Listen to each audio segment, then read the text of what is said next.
JRC inspire chemistry take के इस video में आपका स्वागत है। आज हम नाइट्रोजन युक्त कार्बनिक यौगिकों के अंतर्गत एक नए महत्वपूर्ण परीक्षा उपयोगी प्रश्न के साथ आगे बढ़ते हैं। आज का हमारा प्रश्न इस प्रकार से है, अमोनिया की अपेक्षा एनिलीन दुर्बल क्षारीय होता है, क्यों? तो आइए इस महत्वपूर्ण प्रश्न को हम जानें। तो NH2 समूह अर्थात NH2 जब बेंजीन रिंग के साथ में जुड़ता है तो नाइट्रोजन परमाणु पर उपस्थित एकाकी इलेक्ट्रॉन युग्म बेंजीन रिंग की ओर विस्थापित हो जाता है, अर्थात अनुनाद उत्पन्न हो जाता है। और अनुनाद उत्पन्न होने के कारण नाइट्रोजन परमाणु पर धन आवेश उत्पन्न हो जाता है, और धन आवेश उत्पन्न होने के कारण प्रोटॉन ग्रहण करने की प्रवृत्ति कम हो जाती है।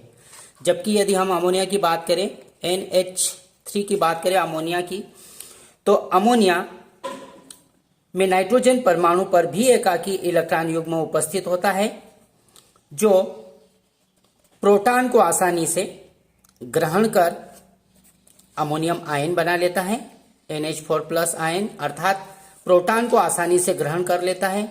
चूंकि हम पूर्व में जान चुके हैं, प्रोटॉन को ग्रहण करना अर्थात क्षारक वे पदार्थ जो प्रोटॉन को ग्रहण करते हुए क्षार की प्रकृति के होते हैं, तो प्रोटॉन को ग्रहण कर अमोनियम आयन बना लेती है, अतः अमोनिया क्षार की प्रकृति की। परंतु जब NH2 समूह जब बेंजीन रिंग के साथ में जुड़ता है तो अनुनाद उत्पन्न होता है। अनुनाद के कारण नाइट्रोजन परमाणु पर धन आवेश उत्पन्न हो जाता है, और धन आवेश उत्पन्न होने के कारण प्रोटॉन ग्रहण करने की प्रवृत्ति कम हो जाती है।